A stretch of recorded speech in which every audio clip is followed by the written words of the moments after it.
I would like to take you guys today with me on a journey on the place where I come from. I'm originally from Mexico, as Marco was just telling you guys, and I gotta say, it's a lot warmer than it is here. You get a lot of different crops than you do here, and more importantly, it's been going through a lot of changes recently that simply are not being felt to the same degree here. So let's embark on this journey. This is Eduardo's farm. Now, Eduardo's a family friend that I grew up near his farm. And I would have a blast every afternoon or evening on a Friday. I would just drop by, drink a few glasses of wine. He makes his own wine over there, grapes, barley, starting to make beer, all kinds of things. And it was just a pleasant time. He always did very well with this stuff until a few years ago, where he started noticing that now every year is a drought. They're getting more severe, more frequent. The sun scorches the crops more often. Plagues start to affect his crops with more severity as well. And the crops just don't yield the same way.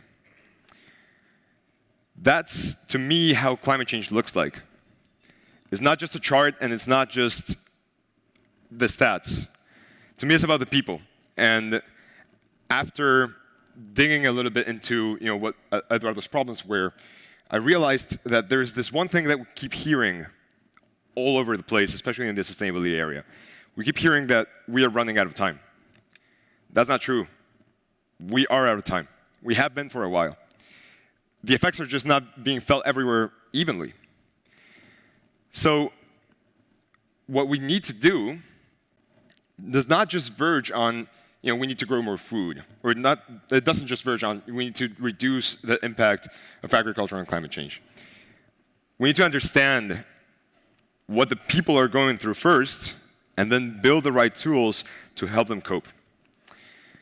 So just as some context, it's estimated that 6 billion tons of carbon dioxide equivalents are emitted just from overused fertilizers. Now, as many of you may know, plants eat, same as humans. And in order to keep them healthy, you need to give them the right nutrients. So nitrate is applied to soils through synthetic or organic fertilizers so that crops can resist against pests and give a good yield.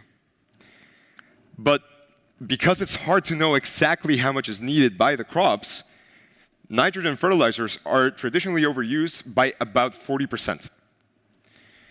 This overuse shows up in food, groundwater, and the atmosphere as nitrous oxide gets emitted into the air and pollutes 300 times as much as carbon dioxide for every unit.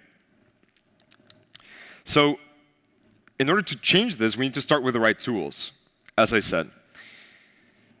When I noticed these problems that Eduardo was having, and when I noticed he wasn't the only one, I figured, how can my background as an engineer help bring a solution to this problem, but also to other agricultural sustainability problems? And we found that soil is a great place to start. We like to say that we turn dirt into data, but soil is so much more complex than dirt. So what we do is we found a way to analyze nutrients, especially plant-available nutrients, and based on that, create data tools that can help optimize exactly how much fertilizer and other soil management practices are being applied. So we knew that in order to embark on this journey, we needed the right team. Back then, it was quite complicated. It was still COVID. And as an engineer, I knew very little about agriculture other than the contact that I had back home. So as we started progressing, we started meeting people who were just passionate about the same problem. And we realized this is something that people are actually trying to solve. There is a lot of interest for agriculture out there. There is a lot of things that we can do. And what we do require is the right support. So over time, we were able to get the right support in biology and ecotoxicology as part of our CSO, production engineering as one of our co-founders or COO, and industrial design so that we can build something that's actually useful. And all of this coupled by, we've been extremely fortunate to be supported by extremely knowledgeable advisors in this area and prominent business angels as well as European organizations. Not only that, but these advisors and people who started supporting this idea showed us that it's not just an extremely important thing to do. It's also a good market. And if you can create value that generates more profit for both growers and the corporates that are involved in this, then you can create a real startup around that. And that's what we set out to do then. So the way that we started tackling this problem is we need to test out technologies, and basically it looks like putting out fires all over the place. So there's stuff out there that we know is being used, but needs refining so that it becomes the best possible technology to give the right data to growers. And after several trial and errors, we finally arrived at a solution that we are confident that will provide the right data for farmers to be able to optimize, but also for a segmented value chain that requires the exact amount of data so that not only can fertilizer be used optimally, but also so that emissions can be reported with enough accountability. And this is how we kicked off our pilot programs. We are currently waiting on the first revenues on January and then in March. And the first partner that we got is actually a major player in the fertilizer industry who is willing to put that data out there, even for free for growers, while assuming that cost, because they know that this is the way that you generate value in the future. It used to be the most valuable asset used to be gold, then petroleum, now is definitely data. So what are the next steps? And that's where you guys come in.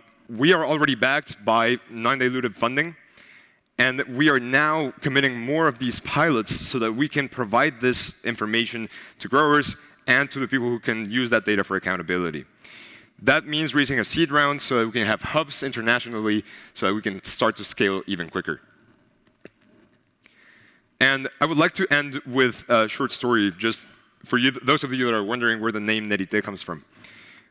There's a town just outside of Mexico City that used to have this ritual where they would light torches and sing all night so that fireflies would come set themselves on the trees at the center of the town, and apparently that would make the trees happy and give better fruits during the season. In time, people stopped having this ritual, and the trees now are sad, and they're not given enough fruit for the town. The story ends with just a positive note saying it's up to us to have that ritual again and to light those torches again and to take care of Mother Earth once more. And Nerit'e is the Matlatzinca word for torch. And we believe that we are not the driver of change because those are the people that are behind all of this stuff. We believe that we're the tool that can drive that change forward. That's why we think that we are onto something big here. And if we believe that if we give access to our technology to a large enough group of farmers, we will enable a more sustainable agricultural industry in which all farmers have access to the right information. Thank you. Thank you so much.